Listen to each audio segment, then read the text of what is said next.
जदयू चिराग पासवान के बीच पैचअप क्या final NDA का पैचअप है? नवादा, ये गया, इन सीटों पर ही एनडीए मुख्यतः मजबूत है इन क्षेत्रों में। क्या सच में तेजस्वी यादव और लालू यादव हराना चाहते भी हैं भाजपा को, कि बस टोकनिज्म के लिए चुनाव लड़ा जा रहा है? ये भले ही बिहार की आखिरी लोकसभा सीट हो, लेकिन यहाँ से श्री गणेश जरूर हो जाएगा इंडिया का आसानी से। वो दावा इस तरीके का रहा है कि सुमित सिंह और चिराग पासवान के बीच हमेशा 36 का आंकड़ा रहा है।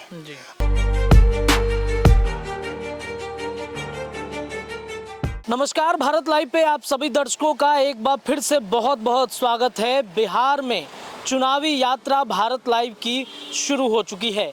आप सबको पता है कि भारत लाइव की चुनावी यात्रा चुनाव के तारीख के ऐलान के ठीक पहले भी हो रही थी, लेकिन अब रफ्तार हमारी काफ़ी तेज हो जाएगी और इसकी शुरुआत हमने कर दी है बिहार के सबसे अंतिम छोर 40वें लोकसभा क्षेत्र की। देखिए, ये एक संयोग है कि 40वां लोकसभा क्षेत्र जमुई है, लेकिन शुरुआत चुनाव की बिहार में पहले चरण की यहीं से हो रही है और हमारी चुनावी यात्रा की भी शुरुआत जमुई लोकसभा क्षेत्र से हो रहा है। 2 राज्यों से घिरा हुआ ये क्षेत्र बिहार के लिए कितना बड़ा गेम चेंजर साबित होगा, नरेंद्र मोदी के 40वें लोकसभा सीट के लिए, या फिर अब की बार 400 के पार जो नारा दिए जा रहे हैं एनडीए गठबंधन के तरफ से, वो कितना कारगर होगा। जमुई से इसकी शुरुआत हमने कर दी है और आप सबको ये भी पता है कि अब एनडीए गठबंधन का परिवार एकजुट हो गया है। 2019 से लेकर 2024 के अब तक जितने सारी परिस्थितियां बिहार में शुरू हुई हो, परिवार का टूटना, एनडीए गठबंधन का बिखरना, फिर से जुड़ना, एक बार फिर से नरेंद्र मोदी ने सारे परिवार के लोगों को, सभी सदस्यों को एकजुट कर दिया है। चिराग पासवान नीतीश कुमार के साथ आ गए हैं। नीतीश कुमार ने अपने भतीजे के रूप में चिराग पासवान को स्वीकार कर लिया है। बिहार में अब चुनाव की डुगडुगी तो बजी गई है, भारत लाइव की चुनावी यात्रा भी शुरू हो गई है और जमुई लोकसभा क्षेत्र की इसकी शुरुआत हमने की है। जमुई में क्या होगा इस बार?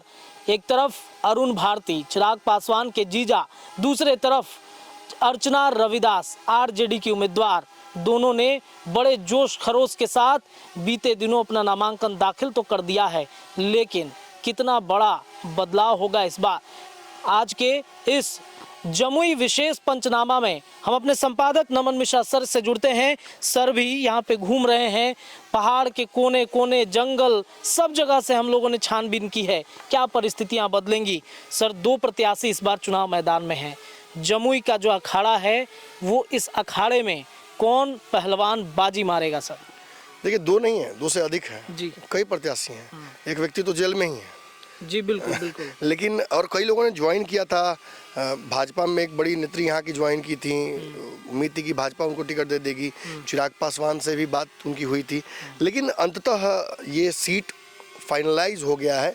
इस पर 2 कैंडिडेट फाइनल हो चुके हैं जो दोनों बड़े गठबंधनों से हैं। एक जहां अर्चना रविदास हैं, जिनके पति राज्य से जुड़े रहे हैं और एक सर्टेन जातीय समीकरण को टारगेट उन्होंने अपने इस चुनाव दौरान किया है।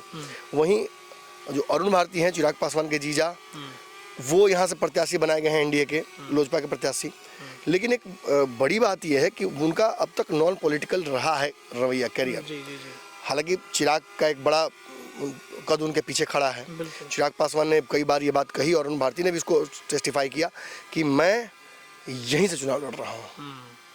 आप ये मत समझिएगा अरुण भारती लड़ रहे हैं, 2 जगहों से हम सांसद नहीं बन सकते हैं, इसलिए मैं छोड़ना भी नहीं चाहता था इस सीट को। तो मैं अपने जीजा के माध्यम से जमुई को अपने पास ही रखूँगा। जीजा ने भी यही बात कही, अरुण भारती ने भी यही बात कही कि भाई चिराग पासवान ही यहाँ से लड़ रहे हैं। तो ये जनता में एक मैसेज भेजता है कि भाई हमारा तो सांसद चिराग पासवान ही रहेगा। और सेम बात कहा था कि आरजेडी की तरफ से जो आई हैं अर्चना रविदास, बड़ा लंबा राजनीतिक पॉलिटिकल करियर नहीं रहा है, लेकिन उनके पति जो हैं मुकेश यादव, उनकी राजनीतिक छवि रही है बड़ी और राजद का वोट बैंक लगातार उनके पास रहा है। यादवों का एक बहुत बड़ा वोट बैंक है यहाँ पर, रविदास जाति का बड़ा वोट बैंक है। अगर हम बात करें यहाँ पे मुसलमानों का बड़ा वोट बैंक है।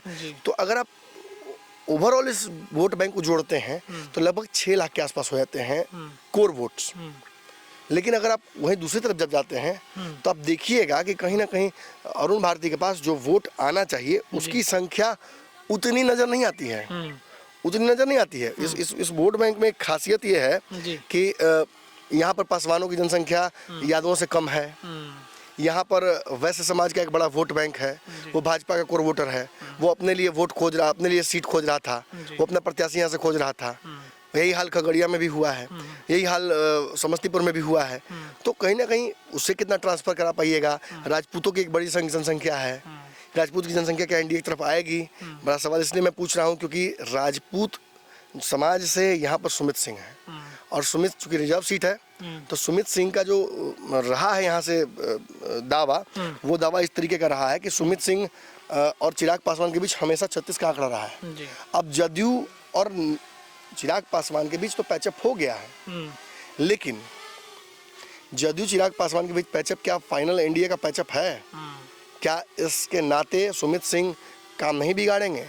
देखिए, रिश्ते को सुधारने के लिए अशोक चौधरी की बेटी को भी टिकट देने की बात समस्तीपुर से फाइनल हो चुकी है। जी। तो अगर लोजपा के टिकट पर वो लड़ रही हैं तो अशोक चौधरी के साथ लगातार सुमित सिंह दिखते हैं। तो ये ऑल द मोर रीजंस इसमें है कि कहीं ना कहीं चिराग पासवान के पक्ष में ही यहाँ के एनडीए के वोटर्स हों, जदयू के वोटर्स हों। लेकिन बड़ा सवाल ये खड़ा होता है कि भाई एक तरफ एक मुश्त है एमवाई समीकरण, वो कहीं जाने वाला है नहीं। दूसरी तरफ आप देखिएगा कि जो मैंने जातीय समीकरण समझाया आपको, चाहे राजपूत हो या भूमिहार हो या वैश्य हो या पासवान हो, इन जातियों का वोट बैंक एक मुश्त इकट्ठा कर पाना थोड़ा मुश्किल होगा। हालांकि फिर मैं एक बड़ी बात कहूँगा कि एक तरफ नरेंद्र मोदी का कद है, दूसरी तरफ चिराग पासवान का कद है। अरुण भारती को इन दोनों नावों पर बैठकर सवार होने में आसानी होगी, लेकिन पूर्व के इतिहास क्या कहता है, क्षेत्र के लोग क्या कह रहे हैं। देखिए, यहाँ पर एक पान समाज है, तांती तत्वा समाज, जिसके पास हम लोग कल गए थे, जिस गांव में हम गए थे, वहाँ हमने देखा कि यहाँ एक नेता है आईपी गुप्ता, उनके पास भी एक सर्टेन वोट बैंक है। चूंकि वो यहाँ से चुनाव लड़ेंगे नहीं, क्योंकि ना तो महागठबंधन ने ना एनडीए ने उन्हें टिकट नहीं दिया। अब वो समस्तीपुर शिफ्ट हो गए हैं, समस्तीपुर से उनको टिकट मिलने की प्रबल संभावना है। तो उनकी जाति का वोट किसके पास जाएगा? देखिए, चूंकि महागठबंधन से टिकट लेंगे तो महान की तरफ जाना चाहिए, आप कहिएगा। लेकिन यहाँ एक पेंच है, राजद ने जिस तरीके से रवैया रखा कांग्रेस के प्रति, और टिकट ये लास्ट मोमेंट तक मैंने संशय में रखकर जो आईपी गुप्ता है उनको संशय में रखकर जिस तरीके से नहीं दिया गया, इससे भी नाराजगी उस समाज में है। दूसरी तरफ चिराग पासवान ने अंतिम समय पर एक बहुत बड़ा कांड कर दिया, उन्होंने आईपी गुप्ता से मुलाकात कर ली होली के अगले दिन। इससे फोटो की चर्चा सर जनता के बीच में है। बिल्कुल, इस फोटो का क्या हम मतलब निकाले भाई, क्या मतलब निकाले? क्या अपने जीजा के लिए उन्होंने वोट इकट्ठा कर लिया, आईपी गुप्ता से पान समाज का वोट मांग लिया, या आईपी गुप्ता को चुनाव लड़ाएंगे समस्तीपुर से, या क्या संभावना है? देखिए, जो भी संभावनाएं बन रही हैं, ये संभावनाएं आने वाले समय में जो जीत हार का फैसला है चिराग पासवान के प्रत्याशी और तेजस्वी यादव के प्रत्याशी के बीच में, वो बहुत बड़ा एक, मैं कह सकता हूँ, डिसाइडर होगा। इतना ही नहीं, कौन अपने वोट बैंक को अपने पाले में कर पाता है, वो भी एक बहुत बड़ा सवाल खड़ा करेगा। देखिए, मैं आपको जातीय समीकरण की बात बताता हूँ। एग्जैक्टली जो जातीय समीकरण इस जगह पर है, उसमें कितने कैसे लोग हैं, एग्जैक्ट आंकड़ा देखिए। इस जगह पर यादव 3.5 लाख है। मैं जरा जोड़ के बताता हूँ आपको, 3.5 लाख यादव हो गए, मुस्लिम 2.5 लाख है। यही दोनों मिलाकर 3, 4, 5 और 6 लाख यही हो जाता है। इसमें अगर आप जोड़ देते हैं रविदास, जो कि चूंकि अर्धना रविदास समाज से है, 80,000 वोट बैंक उनका है, तो 7 लाख के आसपास जा रहा है वोट बैंक। इसमें कुछ इधर उधर से सड़क के लोग आएंगे। अब जरा जोड़िएगा आप एनडीए का वोट, राजपूत 2 लाख, वैश्य 2 लाख, भूमिहार 1 लाख, पासवान 1 लाख। इन जातियों को, इन समीकरणों को जोड़ने पर आपको समझ में आता है कि ये वोट बैंक भी बड़ा है, लेकिन उतना बड़ा नहीं है जितना एक मुश्त आप वहाँ पे देख रहे हैं। जैसे जोड़ देते हैं, 2 लाख राजपूत जोड़ दीजिए, 1 लाख भूमिहार, मतलब 3 लाख हुआ। इसमें पासवान जोड़ दिए तो 4 लाख होता है। इसमें अगर आप ब्राह्मण और कायस्थ और जो ऊंची जाति और भी हैं उनको जोड़ लीजिएगा तो वो 5 लाख के आसपास होता है। फिर 6 लाख के आसपास अन्य जातियों का वोट बैंक होता है। इसमें फिर आपको आवश्यकता पड़ जाती है, जो 7 लाख का वोट बैंक उधर है, उसको काटने के लिए वही पान तांती समाज का, जिनका वोट 2.5 लाख के ऊपर से मान सकते हैं आप। अब रही बात कौन किस तरफ जाएगा, देखिए, पूर्व में भी चिराग पासवान का कद इतना बड़ा रहा है इस क्षेत्र से कि सीधी लड़ाई में हराते रहे हैं। अशोक चौधरी जैसे कद्दावर नेता इस क्षेत्र में आए थे, श्याम रजक जैसे कद्दावर नेता इस क्षेत्र में आए थे, तो 50,000, 1.5 लाख, 2 लाख वोट में निपट जाता था लोग। तो ऐसी स्थिति में क्या कोई चुनौती दे पाएगा कभी चिराग पासवान को? देखिए, चिराग पासवान के लिए एक विकट स्थिति थी। पार्टी टूटी, पार्टी बनाने गए, फिर सब कुछ रिवाइव करने गए, सब कुछ इकट्ठा भी कर लिया। अब देखिए, सबसे बड़ी दिक्कत क्या होती है, कोई बच्चा अगर बहुत धन अर्जित भी कर ले तो खर्च कहाँ करेगा?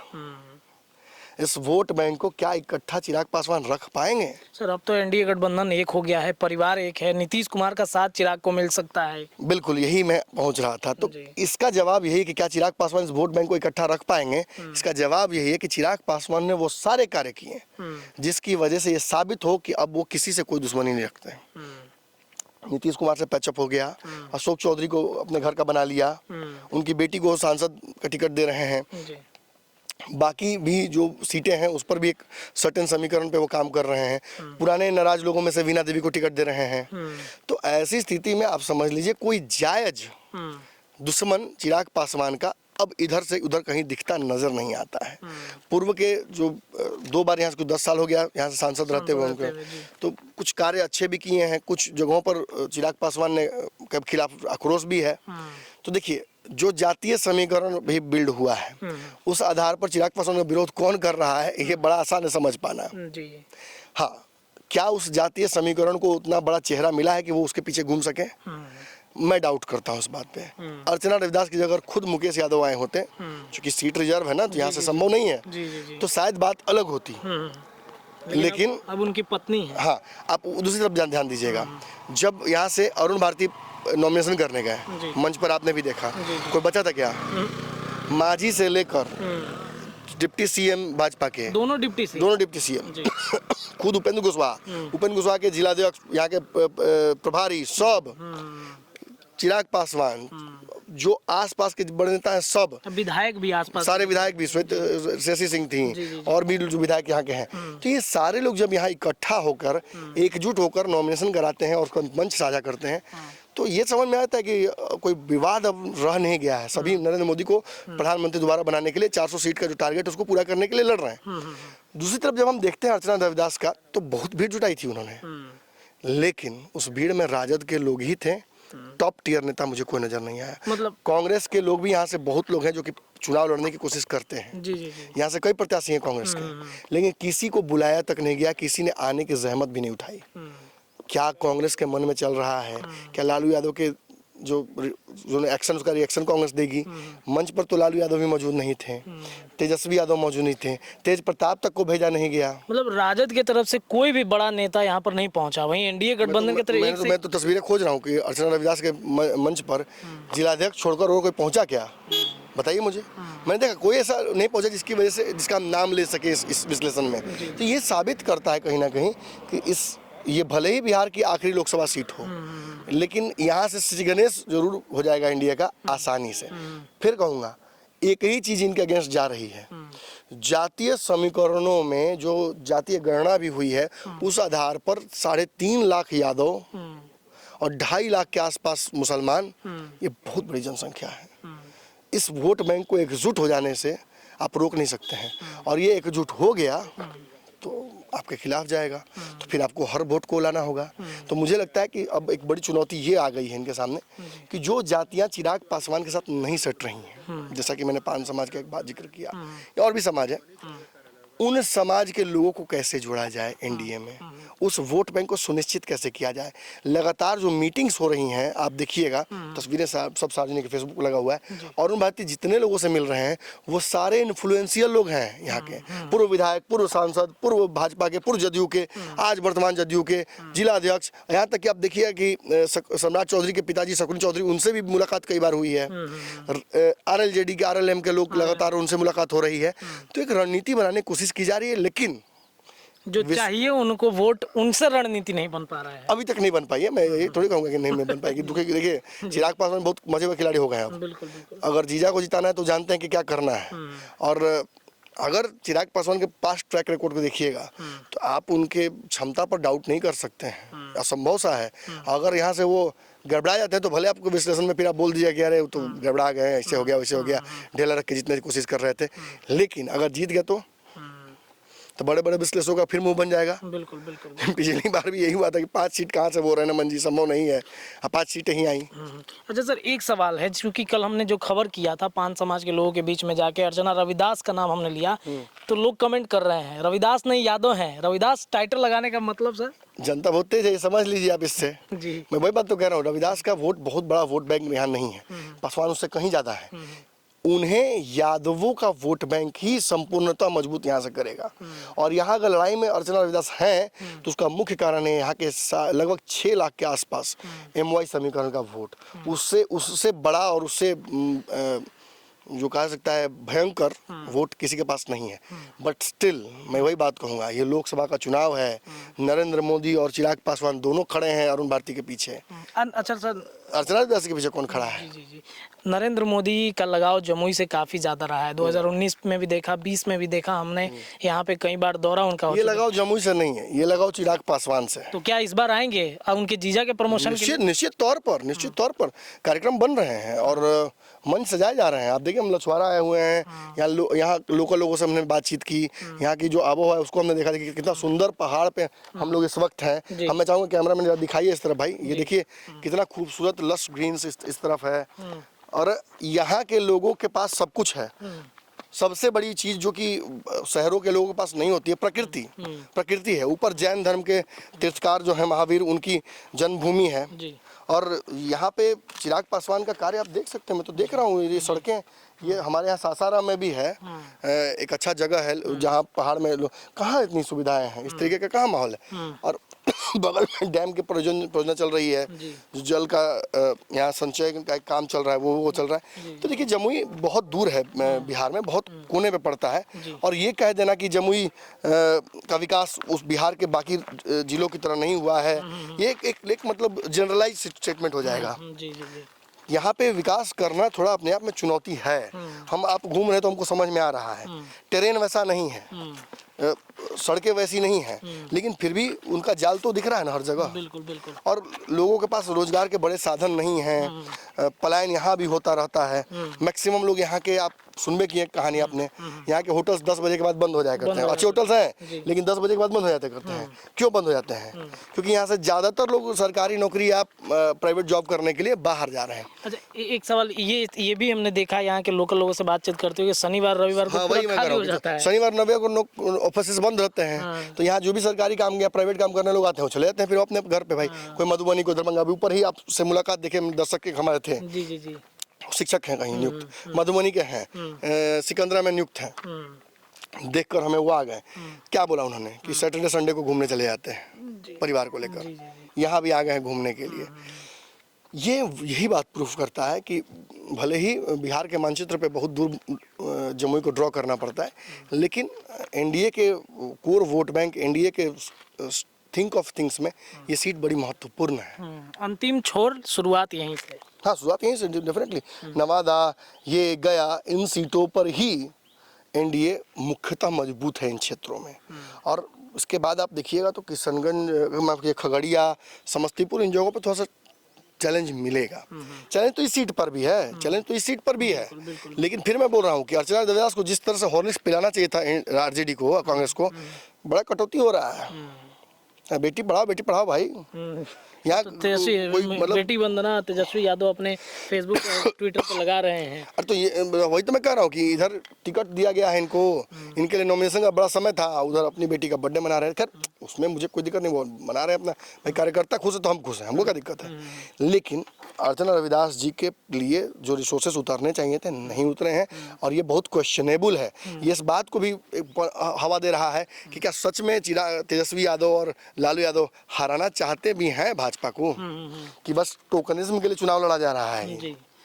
कहीं ना कहीं सर एक सवाल ये भी था कि अर्चना रविदास और उनके जो मुकेश यादव हैं, उनके पति मुकेश यादव हैं, अर्चना रविदास हैं, ये लड़ाई रविदास और यादव के बीच में मतलब आपसी में ही कहीं टकराव ना हो जाए। और ना देखिए ऐसा होना नहीं संभव है। देखिए यहाँ की रविदास जो जाति है वो निश्चित तौर पर चिराग पासवान को भी अपना नेता मानती है, और ये लड़ाई यही नहीं होगी। हाजीपुर में भी चिराग पासवान को ये झेलना है, वहाँ भी रविदास की संख्या ज़्यादा है, लेकिन दलित और महादलित समाज जो है बिहार का, उसको चिराग पासवान में एक बड़ा नेता मिल गया है, और ये वो जानते हैं। यहाँ तक कि सवर्ण भी देखिएगा आप, लगातार इनके लिए लग रहे हैं। तो ये यही प्रूफ करता है कि कहीं ना कहीं चिराग पासवान की जो पॉपुलैरिटी बढ़ी है, उससे जो दलित समाज है उनके पीछे घूमने के लिए तैयार है। तो क्वेश्चन और तो है ही, मतलब खुद अगर चिराग पासवान होते तो बात अलग थी जी। लड़ाई बहुत हम कहते हैं भी नहीं, लेकिन अलग स्थिति है। यहाँ पर जीजा लड़ रहे हैं, चिराग पासवान इस वक्त दिल्ली में है। कितना कैंपिंग करते हैं, कितना एनडीए ताकत लगाती है, जैसा नॉमिनेशन में लगाया गया अगर वैसी ताकत लगाई जाएगी तो अरुण भारती के सामने कोई टिकेगा नहीं। चलिए अन्य जगहों पर चलते हैं, घूमते हैं और जमुई में क्या परिस्थितियां बन रही हैं। देखिए चुनावी यात्रा हमारी इस वक्त चल रही है, जमुई लोकसभा क्षेत्र में हम मौजूद हैं और देखिए दंगल चुनावी का चल रहा है, लेकिन हमारे संपादक नमन मिश्रा सर बैटिंग कर रहे हैं। सर मैच तो दंगल वाला चल रहा है, लेकिन आप बैटिंग कर रहे हैं। देखिए 40 सीटों पर भी तो यही हाल है ना, कौन बैटिंग कर रहा है, कौन किसके लिए फील्डिंग कर रहा है, कौन कहाँ से बॉलिंग कर रहा है, समझ में कहाँ आ रहा है। यही समझाने तो निकले हैं हम लोग। और अभी हम लोग फिलहाल जमुई में हैं, सिकंदरा आसपास के जो इलाके हैं, खगड़िया है, समस्तीपुर है, इन सब सीटों पर देखिए इसलिए भी महत्वपूर्ण हो जाता है हार जीत का समीकरण, क्योंकि 40 सीटें बिहार से जीत कर भेजनी है। दावा 400 सीटों का है, 1-0 बढ़ाना है, तो उसमें बिहार का जो सीट है बड़ा महत्वपूर्ण उसका हो जाता है। और ख़ासतौर पे चिराग पासवान को जो 5 सीटें मिली हैं उसका लिटमस पेपर टेस्ट है ये, कि भाजपा ने तो भरोसा कर लिया कि चिराग पासवान उस लायक हैं। अब चिराग पासवान को प्रूव करना होगा ना कि क्या वो वाकई उस लायक हैं, ये समझना होगा। और इसी को समझाने के लिए हम लोग लगातार इस क्षेत्र में मौजूद हैं। यहाँ से अन्य जिलों में, अन्य लोकसभाओं में हमको लगातार जाना है, कौन किस तरफ करवट कर ले रहा है। देखिए एक बड़ी बात ये भी है जानना जरूरी कि इन क्षेत्रों में संघर्ष आपसी रहा है। सुमित सिंह का एक बड़ा रोल है, चिराग पासवान से हमेशा पटा नहीं है। और अब देख रहे हैं नीतीश कुमार और चिराग पासवान की मुलाकात हो गई है, यहाँ से जीजा उनके फील्डिंग बैटिंग कर रहे हैं। तो क्या जदयू प्रॉपर फील्डिंग करेगी, क्या इसी तरफ से फील्डिंग करेगी या उस तरफ से भी कर सकती है। समस्तीपुर में तो एक तरह से कहा सकता है कि हाथ बढ़ा दिया है चिराग पासवान ने जदयू की तरफ। नीतीश से मुलाकात के साथ साथ अशोक चौधरी की बेटी को टिकट देना ये साबित करता है कि अब एनिमिटी वाली कोई बात नहीं रह गई चिराग पासवान के मन में। तो अब उधर से रेसिप्रोकेट होगा, क्या जदयू के लोग वोट करेंगे, क्या जदयू का वोट है भी, इन सब चीज़ों को जांच करने हम निकले हैं। और इस दौरान क्रिकेट का भी 1-2 शॉट्स खेल लेते हैं बीच बीच में। हम शॉट्स को हम देखेंगे कि कौन सा छक्का जो है कौन प्रत्याशी मारेगा 4 तारीख। सब नजर लगातार हमारी बनी हुई है, बच्चों से भी पूछिए। अच्छा सर पिच कैसा है जमुई का? थोड़ा ट्रिकी पिच है, ट्रिकी पिच है और बैट्समैन को अनुभव नहीं है इस पिच का। ये पहली बार, ठीक है, अरुण भारती का एक जुड़ाव लगाव रहा है यहाँ से, बट उनके लिए ये पिच बिल्कुल नहीं है जमुई की। तो कुछ भी हो सकता है कि उनको जो जच जाए पिच, हो सकता है कि पिच को वो न जचे। देखिए बहुत तरह की बातें हैं यहाँ पे। कुछ वोट्स ऐसे हैं जो बड़े हैं और वो दोनों तरफ में से कहीं नहीं है। जैसे आईपी गुप्ता का एक वोट है पान समाज का, वो किधर जाएगा उस पर हमारी खास तौर पर नजर है, क्योंकि वो डिसाइडर होगा। लोग भी कह रहे हैं यहाँ के कि भाई जिधर ताती तत्वा जाएगा उधर जीत होगा। तो ये एक है बड़ी बात। चलिए देखिए तो जमुई की पिच जो है वो काफ़ी ट्रिकी है। 4 तारीख को पता चलेगा कि क्या होने वाला है। ये सभी जो खिलाड़ी हैं यहाँ पर आप देखिए किस तरीके से मेहनत करते हुए दिख रहे हैं। और चुनावी मैदान में भी कुछ ऐसे खिलाड़ी हैं जो मेहनत कर रहे हैं और 4 जून को रिजल्ट पता चलेगा क्या होने वाला है। जुड़े रहिए, चुनावी यात्रा लगातार भारत लाइव पर जारी है। धन्यवाद।